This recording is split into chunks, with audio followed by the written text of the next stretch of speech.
All right, earlier this week, I spoke with Superpower Director Sean Penn about the ongoing war in Ukraine. Now, we spoke about Europe not paying their fair share. So many countries, they're not in it to win it, especially Joe Biden, and yet we're sending billions and billions and billions. Why did they have an intention to win the war? Well, anyway, here's part two of our interview. Take a look. Look, you kept going back there. How many times have you been back now?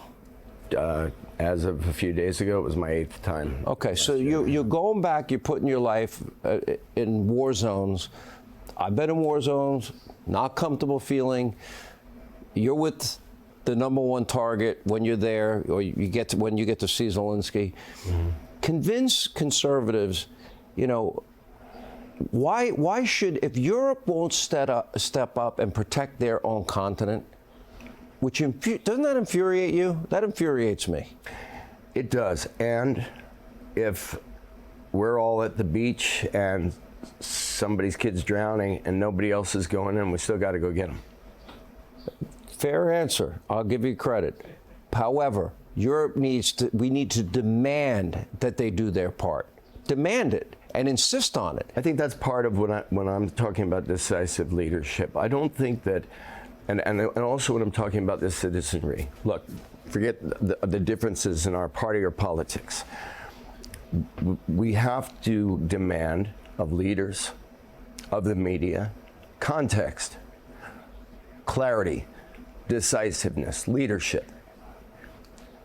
I think that we're in an environment where leaders, in different ways, what the offense I take at what I would call the Trump culture, mm-hmm.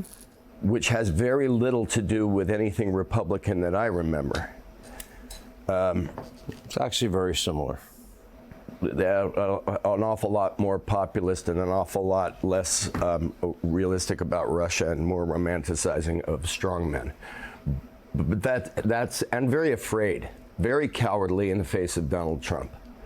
And that's that. And what happens is you're going it's an example. Politics. No, I'm talking about the culture, because I think the great danger in this country is that leadership is not encouraged, and neither is citizenry.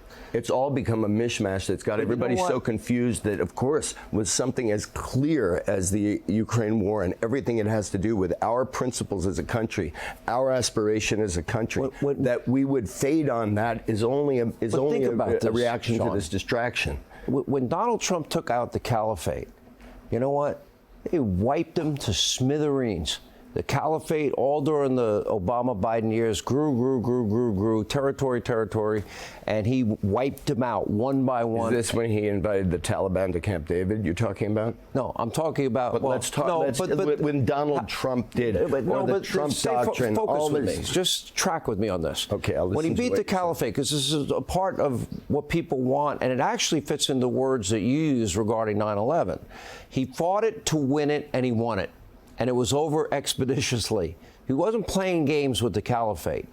And similarly, if Ukraine had had the support of Europe and Joe Biden didn't veto jets and everybody did their part and everybody stepped up, I think we would be in a very different place today than where we are. You think the caliphate's over?